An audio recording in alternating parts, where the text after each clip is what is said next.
esteemed guests, Professor Pradipacharya sir, Dr. Gautam Kharma, Bipul Deori, and Kerry Pado,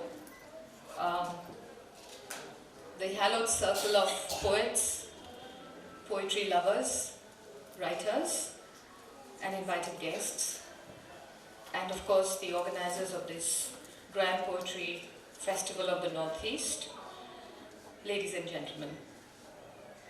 I consider this my privilege and an honor to be invited here in your midst today to deliver the keynote address of this inaugural event of the festival. For I am no poet, though I have delighted in reading poetry, and like most of us gathered here, I believe we are all lovers of poetry. So I take some consolation from these words that I heard somewhere. Jijone kobita likhibo, teotu kobie, jijone kobita tu porhibo, teo kobi. Hokolue tu kobita noporhe. And I think that is a good enough reason for all of us to be here today. And I also believe that it is indeed very appropriate that this convention of poetry lovers and poets has been dedicated to the memory of the poet we all love to love, Nobukanto Borua. May I offer at the very beginning, on my own behalf and on behalf of this house, my most deep, affectionate, and humble tribute to Nobukanto Borua sir, who we fondly called NKB, teacher, mentor, and in a manner of speaking, among one of the last romantics of Ohomia poetry. Nobukanto Borua taught us to read and appreciate poetry, taught us all, I believe, the first code of life. I am a poet, my shelter made of only words. Words only form my bridge. Through the incisive bridge of words, I have crossed the dark caves of disbelief. It is in this kind of suspended belief, suspended disbelief, that we all enter the hallowed portals of poetry making, poetry reading, and poetry loving. So here we are celebrating poetry in a festival that I'm sure will launch many more young poets from the region and several numerous, nameless, faceless lovers of poetry. Poets are born, poets are made, but it is very important to remember that poets often arrive at certain moments, as Pablo Neruda had famously proclaimed.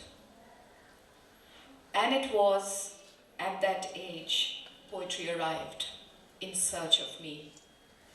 I don't know where it came from winter or a river. I don't know how or when. No, they were not voices. They were not words, not silence, but from a street I was summoned, from the branches of night, among violent fires, or returning alone. There I was, without a face, and it touched me. And he writes, of course, passionately about these first stirrings of poetry within. And he says, and I wrote that first faint line, faint without substance, pure nonsense, pure wisdom of someone who knows nothing. And suddenly, I saw the heavens unfastened and open, planets palpitating plantations, shadow perforated, riddled with arrows, fire and flowers, the winding night, the universe. And I think it's indeed a great privilege to be part of this universe of poetry, and to be part of an initiative, thanks to East India Poets, the organizers of this event, for trying to bring together poets who are yet to be born, poets who are well known and have written, amateur poets, maybe professional poets, poets who have written for a number of years. For as Eliot had said, one is not really acknowledged a poet, a grand poet, until one writes beyond one's 25th year. So for those of you who don't make the cut, you still can hope to write and begin writing. For some of us who are over the hill, perhaps we never became poets, but to be part of this initiative, to be able to appreciate poetry, to be able to understand what makes poetry, where poetry comes from, this in itself, I think, is an exercise which is worth every moment of energy and time spent in it. On this occasion, where we invoke poetry for peace and for brotherhood, I'm also reminded of other moments in our collective memory of war, of devastation, and of the need to end all pain and oppression that seem to surround us. After the Second World War and the carnage of hundreds of thousands of innocents, when poetry was banished, or so thought the disenchanted minds in Europe, and they remembered to shun poetry. No more poetry, screamed the ghosts of the Holocaust from the dark and silent walls of those concentration camps in Europe. For too much had been staked, too much lost, or so, and so the poet's muse had fled, seemingly. That was what the writers had announced. Poetry was damned, or so they thought. Theodor Adorno, German philosopher and writer, said to write poetry after Auschwitz is barbaric. But it didn't take very long for writers from the same part of this world to seek to wipe away those moments with the peace that poetry brings to our midst, and to purge the sorrows, the pain of living in such violent times, and its hatred and cruelty with the healing power of poetry. Much of my emphasis today in this short, in these thoughts that I want to share with you, dwell on this healing power. For all of us know that poets are made from certain moments. Poets write prolifically after certain circumstances in their lives, public, private. There are deeply personal poets who touch us with their stories, but there are poets, there are public poets, they're poets with a mission, they're poets with a cause. And I would like to believe that the kind of exercise that has happened in this part of the world where we are located, and from where it makes sense to begin to understand our young poets and the way they write, it would seem that there is a certain cause, there is a certain passion which is not just triggered by feeling lyrical about anything, but by feeling that there is poetry of blood, there's poetry around us, and there's poetry that comes from the gunfire that we can hear or we've heard. And it was again Neruda who said that poetry is also an act of peace. Just as peace goes into the making of poetry, and peace goes into the making of a poet, just as flour goes into the making of bread. Likewise, in other parts of the world, apart from Latin America, Spain, we also witnessed in the West Asian region, Palestine particularly, how several poets, several writers, I can think of immediately 10 names, Mahmoud Darwish among them, majorly standing tall, who all brought Palestine to our bedrooms and who all got Palestine into our souls. And it seemed as if Auschwitz had been taken over by Palestine, which recalls, and I would like to remember Nobokanta Borua's meditation on that terrible destiny in a haiku-like poem in translation by none other than Pradip Acharya. Palestine. We housed them in prisons, for they wanted a home. We killed them, for they wanted eternal life, then bulldozed their prisons into fields of corn. Where's that hand sticking out from the earth? Other hands will sprout from it and tickle us to death. So this is the kind of poetry that has happened, that has taken shape, evolved, and stayed with us in this region. Poets from everywhere. It's rather daunting at this moment, and I feel burdened by the responsibility of having to name poets representative of parts of the region, and I'm sorry and I apologize if I don't take into account each and every person worth his poetic exercise and meditations. So forgive me for that. But I would certainly like to recall at this moment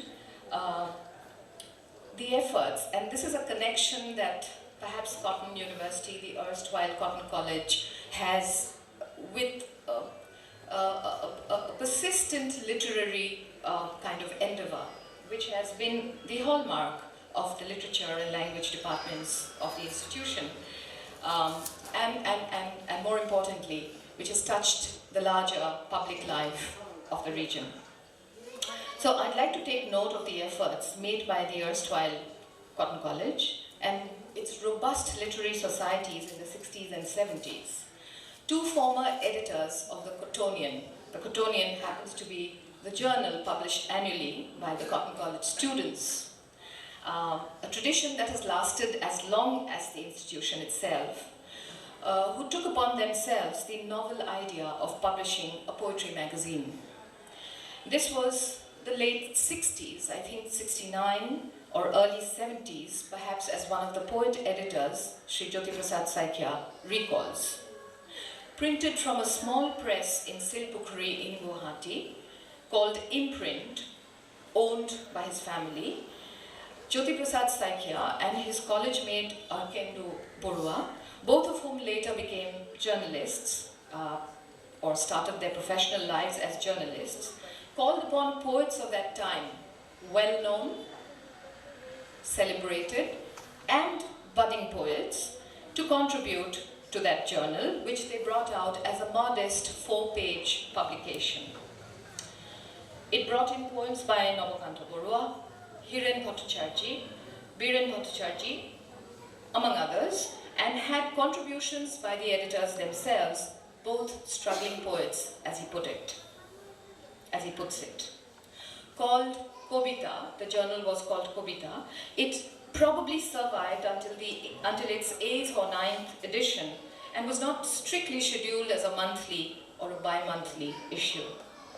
However, it had a place in the milieu of those times for the two editors from being fellow volunteers in the post-Chinese aggression in Assam, which happened in 1962, and later inspired by Vietnam, took upon themselves the noble cause of being pacifists and even brought out a special issue on Negro poetry, because I think we must remember that those were also the times that had seen, witnessed, and actually noted the evolving idea of black poetry, the The Renaissance had happened in the 20s, the Harlem Renaissance, but a lot of the poets were writing prolifically in the 60s and 70s and 80s. In the 80s and 90s of Assam and Northeast India, most specifically Manipur and Nagaland, which had waged long battles for sovereignty and separate homelands, such young poets writing insistently for the cause of peace and brotherhood are now being widely read, or have been widely read for a while. And as Robin Nangom, most preeminent poet and academic from the region, he belongs to Manipur, says, "My home is a gun pressed against both temples on a night that has not ended, a torch lit long after the theft, a sonnet after body counts, undoubtedly raped, definitely abandoned, in a tryst with destiny." This is from a poem called My Invented Land, and is very strongly reminiscent of the earlier tradition of Neruda and his angst written in the wake of the Spanish Civil War. For Neruda had famously remarked, "Come and see the blood in the streets." And for a long time now, Northeastern poetry has written about such blood in the streets, blood in the homes, blood in the neighborhoods. And not surprisingly, Robin Nangom and Kimfan Nongkinri, a younger poet from Meghalaya, have between them collaborated and edited an anthology of Northeast poetry, which today also embodies, for example, the kind of poetry that people elsewhere recognize as being in the Northeast literary tradition. In Assam, writers who have been preoccupied with violence that we've witnessed over nearly 4 decades also prolifically write about our times. And I know that some of them, very eminent in their art, are around, and Professor Shri Anisuddin Zaman, who's not here but is part of this exercise, is from that background. And likewise, we have younger stalwarts such as Samir Tati, Sononto Tati, Anubhav Tulohi, among others, practitioners of the art, of that important role, sounding both caution about embedded conflicts in the region and urging society to shun violence and the culture of hate that seems to be dominant in this moment, or has been for a while. However, I would also like to make a small mention here of certain other poets of other kinds, who also write, who belong to a different constituency. And these are the poets, young writers, who have experienced active non-state rebellion and have written from camps and from various states of incarceration. Megan Kochari, alias Mithinga Doimari, along with Kobiranjan Khoikia, and more recently Kaveri Kochari Kaur, Raj Kaur, are such rebel poets who have also demonstrated that poetry is a kind of peacemaking. When I met Mithinga Doimari in the Guwahati Central Jail a few years ago, before he was released, for a study I had been doing on rebel writing, and asked him what would he like to be known as. Would he like to be known as a rebel poet or a poet rebel? And I wasn't surprised at all by his quiet, but firm response. He said, "I would like to be known as a rebel poet."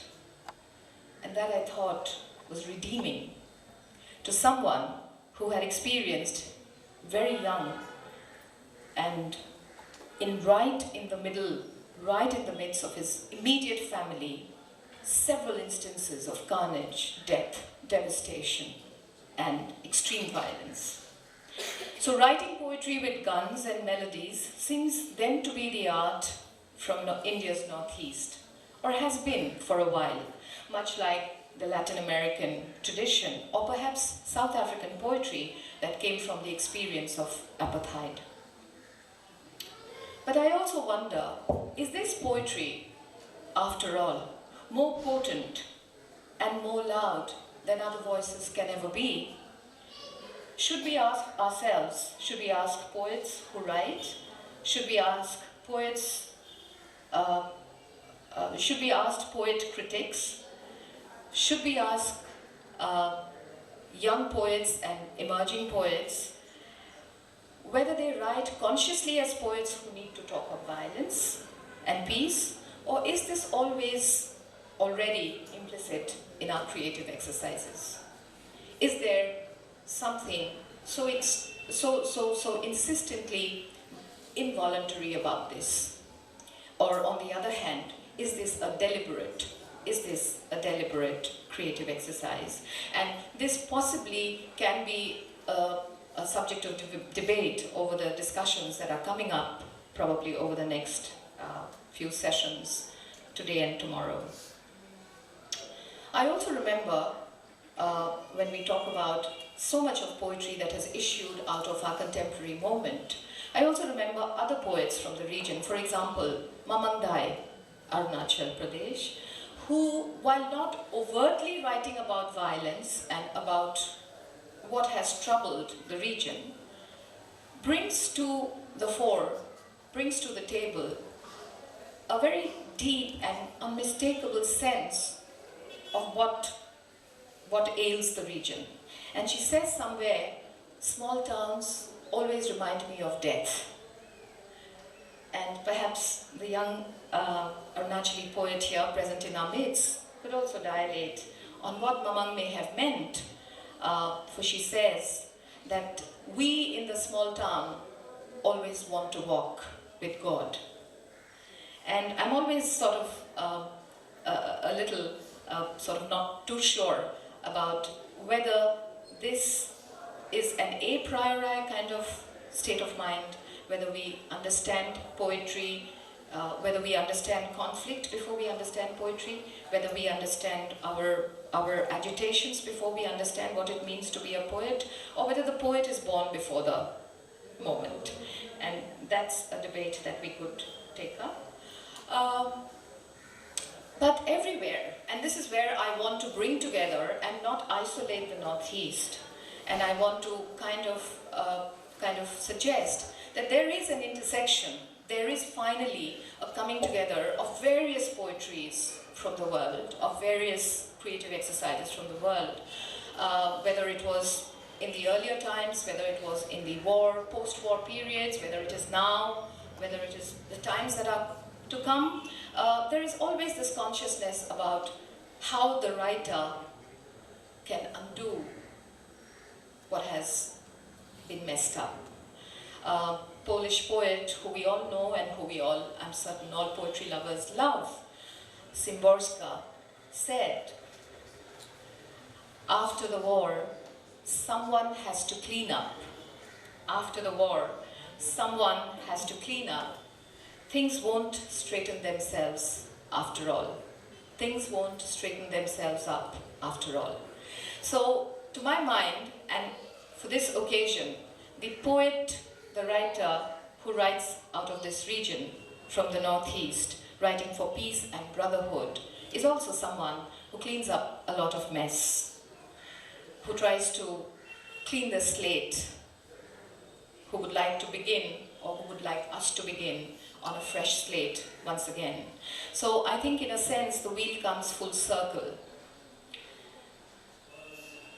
And while we have written, agitated, fretted about what we have undergone and experienced, poetry, and that's the magical charm, and that's the redeeming factor of poetry that comes out of such troubled states, of such troubled occasions, is that it also heals. And I would like to end by recalling the thoughts of a poet and pacifist, Naga writer Easterine Kire Iralu, whose attempts to tell the stories of the Northeast have not only won her several literary accolades, but whose writings are now being increasingly recognized as powerful tools of peacemaking and conflict resolution.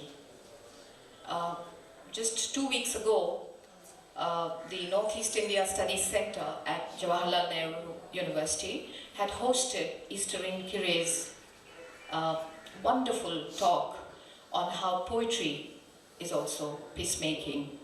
And she looked at all her writings, even her novels, as lyrical states of mind. And I will like to end by quoting a passage from her poem, What Happened in the Jungles of Burma. It's important to remember that Easterine belongs to Nagaland, which has for long been in a national struggle, in a non-state struggle. And the Nagas are not only worried about lives lost, are not only worried about the violence, about both state and military interventions, but are also extremely preoccupied with the idea of crossing borders into Burma, where they believe many of their ancestors lie. What happened in the jungles of Burma, my brothers? What happened to turn brother against brother forever? Something took place there in those wild impenetrables, where men's hearts turn impenetrable too. Something happened to my brothers, and now that I'm older, I know that many, many things happened in the jungles of Burma. Not because you told me, not because these things have happened. The seeds that were sowed there have sprouted and are scattering their evil fruit all over our hills. The 2 boys killed and buried in a refuse pit. In the young girl they dragged into the woods to debase, so that all she would say afterwards was, better not to have been born, better to have died. But we must go back, my brothers. And this is where I think the most important message comes through. And she says, but we must go back, my brothers, and you must tell the truth of what did happen in the darkness of those jungles. Perhaps then our healing can begin. And I would like to leave this inaugural address with the thought that just as poetry is a complete exercise, is a complete outpouring of reactions, responses, it is also always an extremely responsible act. Thank you very much.